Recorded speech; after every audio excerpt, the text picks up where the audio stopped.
কোন মহল চেষ্টা করছে যে কিভাবে ভোটকে বিভিন্নভাবে বাধাগ্রস্ত করা যায়। আমাদেরকে গঠন করতে হবে আমাদের দেশ, পুনর্গঠন করতে হবে আমাদেরকে আমাদের বাংলাদেশ। কারণ এই বাংলাদেশকে যদি আমরা পুনর্গঠন করতে না পারি তাহলে সবচেয়ে বেশি ক্ষতিগ্রস্ত হবে এই বাংলাদেশের মানুষ।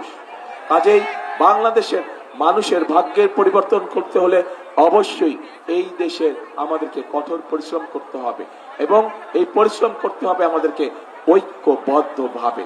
তাহলেই একমাত্র আমরা মানুষের ভাগ্যের পরিবর্তন করতে পারবো, দেশের ভাগ্যের পরিবর্তনের সাথে সাথে।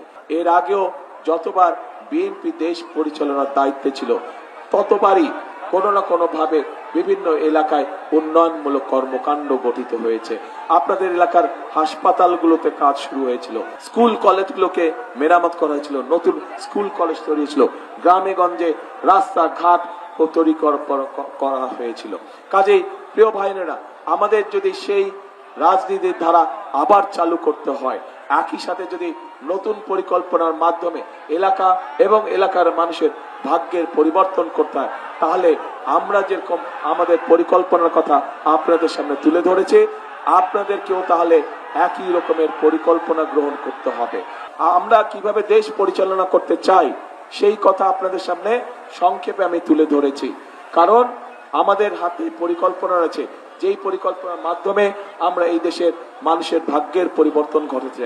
কিন্তু কিন্তু কিন্তু একটি রয়ে গেছে বড় কিন্তু। সেই কিন্তুটি হচ্ছে ওই যে জিজ্ঞেস করলাম আপনাদের পরিকল্পনা কি, জনগণের পরিকল্পনা? আমাদের পরিকল্পনা তো বললাম, আপনাদের পরিকল্পনা কে? বুঝি না কিচ্ছু বুঝি না। ধানের শেষ কে? ধানের শেষ ভাই, ধানের শেষ আপনাদের পরিকল্পনা? ইনশাআল্লাহ ইনশাআল্লাহ। ওই যে পিছনে মানুষগুলো, আপনাদের পরিকল্পনা কি? ধানের শেষ? ইনশাআল্লাহ ইনশাআল্লাহ। এত ইমোশনাল হলে চলবে না তো, ইমোশনকে কন্ট্রোল করতে হবে, এত ইমোশনাল হলে চলবে না। বসেন বসেন, একটু ধীর হয়ে বসেন, শান্ত হয়ে বসেন। প্রিয় ভাই বোনেরা, বিষয় হচ্ছে আমাদেরকে যেই মানুষগুলো তাদের জীবনের মূল্য দিয়ে আমাদেরকে আজকে স্বাধীন করে দিয়ে গেছে, যেই মানুষগুলো তাদের জীবন উৎসর্গ করে আমাদেরকে আজকে কথা বলার সুযোগ দিয়ে গেছে, যেই মানুষগুলো তাদের জীবন উৎসর্গ করে আজ আমাদেরকে এমন একটি পরিবেশ দিয়ে গেছে যেখানে আমরা দেশ গড়ার কাজ শুরু করতে পারবো।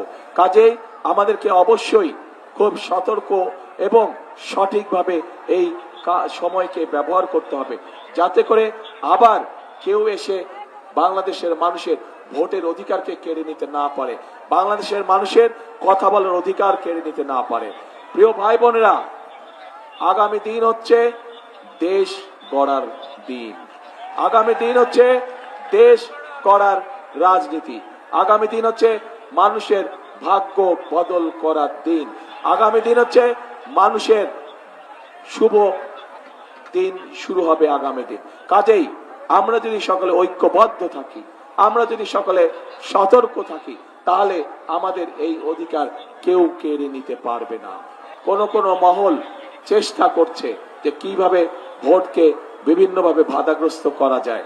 তাদের বিভিন্ন লোকজন গিয়ে, বিশেষ করে যারা মা বোন আছে, তাদেরকে গিয়ে বিভিন্নভাবে তাদের ওই এনআইডি নাম্বার নেওয়ার চেষ্টা করছে, তাদের বিকাশ নাম্বার নেওয়ার চেষ্টা করছে, এইভাবে করে তাদেরকে বিভ্রান্ত করার চেষ্টা করছে।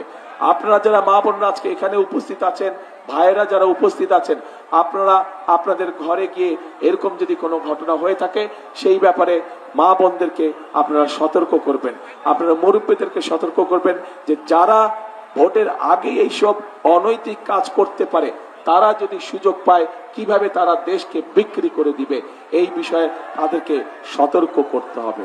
প্রিয় ভাই বোনরা, এইবার কিন্তু ভোটের দিন যে শুধু ভোট দিতে যাব বলে ধীরে সুস্থে যাব তা করলে কিন্তু ক্ষতির সম্মুখীন হতে হবে। আমাদেরকে ভোট দেওয়ার প্রস্তুতি গ্রহণ করতে হবে। ভোট দিতে যে যাবেন সকালবেলায় ভোট কেন্দ্রে, এটার প্রস্তুতি গ্রহণ করতে হবে আগের দিন থেকে এই প্রস্তুতি গ্রহণ করতে হবে, যাতে আপনার ভোটে অন্য কেউ আপনার নাম দিয়ে সিল মেরে না আসতে পারে।